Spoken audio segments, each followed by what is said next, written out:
कैकई को रामायण का सबसे नकारात्मक किरदार माना जाता है। सामान्य तौर पर यही धारणा विद्यमान है कि कैकई की वजह से ही भगवान श्री राम को अपने परिवार से दूर जाना पड़ा।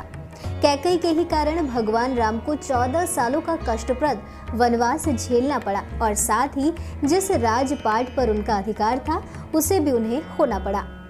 हम जब से रामायण पढ़ते आए हैं और इससे संबंधित कहानियां या कथाएं सुनते आए हैं, उनके अनुसार कैकई के ही कारण माता सीता को अपने विवाहित जीवन का आनंद प्राप्त नहीं हुआ, बल्कि इसकी वजह से उन्हें वन की यातना सहन करनी पड़ी और रावण के महल में एक कैदी के तौर पर रहना पड़ा। निश्चित तौर पर यह सब कैकई के ही कारण हुआ, लेकिन इसके पीछे कैकई का लालच नहीं बल्कि उनका त्याग था। अब आपको ये बात जरूर हैरान कर रही होगी कि त्याग कैसा, तो इससे संबंधित एक पौराणिक कथा हम आपको सुनाते हैं जो ये बताएगी कि आखिर क्यों कैकई को भगवान राम को अपने पुत्रों से भी ज्यादा प्रेम करती थी और उन्हें वनवास देने के लिए भेजना पड़ा। राजा दशरथ जब कभी युद्ध पर जाते थे तब अपनी सबसे छोटी पत्नी कैकई को साथ लेकर जाते थे। इसका कारण ये था कि कैकई युद्ध कला जानती थी और वो अस्त्र शस्त्र और रथ चलाने में निपुण थी। जब राजा दशरथ बाली के साथ युद्ध करते हुए तब भी कैकई उनके साथ थी। बाली को ये वरदान प्राप्त था कि जो भी शत्रु उसके सामने आकर युद्ध करेगा उसकी आधी शक्ति बाली को प्राप्त हो जाएगी। महाराज दशरथ के साथ भी यही हुआ। परिणाम स्वरूप उन्हें हार का मुंह देखना पड़ा। बाली ने राजा दशरथ से कहा, या तो अपनी पत्नी को यहाँ छोड़ जाओ या फिर अपना मुकुट उतार कर यहीं रख दो। कैकई के सम्मान को बचाने के लिए राजा दशरथ ने अपना मुकुट बाली के महल में छोड़ दिया। इस बात को कैकई कभी भूल नहीं पाई। वो इसके लिए कभी खुद को माफ नहीं कर पाई कि उनके पति को उनकी वजह से अपना मुकुट, जो किसी भी राजा के सम्मान का प्रतीक है, उसे गंवाना पड़ा। ये मुकुट रघुकुल की शान थी। वो हमेशा इसी चिंता में रहती कि कैसे वो मुकुट बाली के महल से वापस लाया जा सके।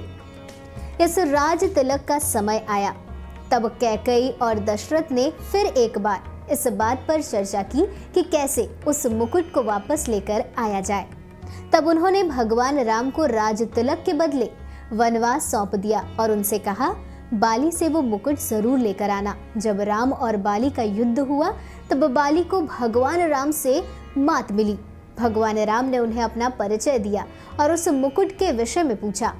तब बाली ने उन्हें बताया कि रावण उनके महल से वो मुकुट लेकर भाग गया है। बाली ने कहा कि उनके पुत्र को भगवान राम अपनी शरण में ले ले, वो उन्हें मुकुट वापस लाकर देगा। बाली का पुत्र अंगद श्री राम की सेना में शामिल हो गया और भगवान राम का दूत बनकर रावण की सभा में पहुंचा। वहां उन्होंने अपने पांव जमा दिए और सभा में बैठे लोगों को अपना पैर हिलाकर दिखाने की चुनौती दी। सभा में बैठे कोई भी व्यक्ति अंगद की इस चुनौती को पूरा न कर सका। जैसे ही रावण अंगद का पैर उठाने के लिए झुका, उसका मुकुट गिर गया। अंगद ने वो मुकुट उठा लिया और वापस लेकर चले आए। ऐसा माना जाता है कि जिसने रघुकुल का वो मुकुट गलत तरीके से हासिल किया, उसका काल हमेशा नजदीक रहा, पहले बाली और फिर रावण। इस कहानी को जानने के बाद ये कहना गलत नहीं होगा कि भगवान राम को वनवास देना कैकई का लालच नहीं बल्कि उनका त्याग था, क्योंकि वो भगवान राम को अपने से दूर कभी नहीं करना चाहती थी।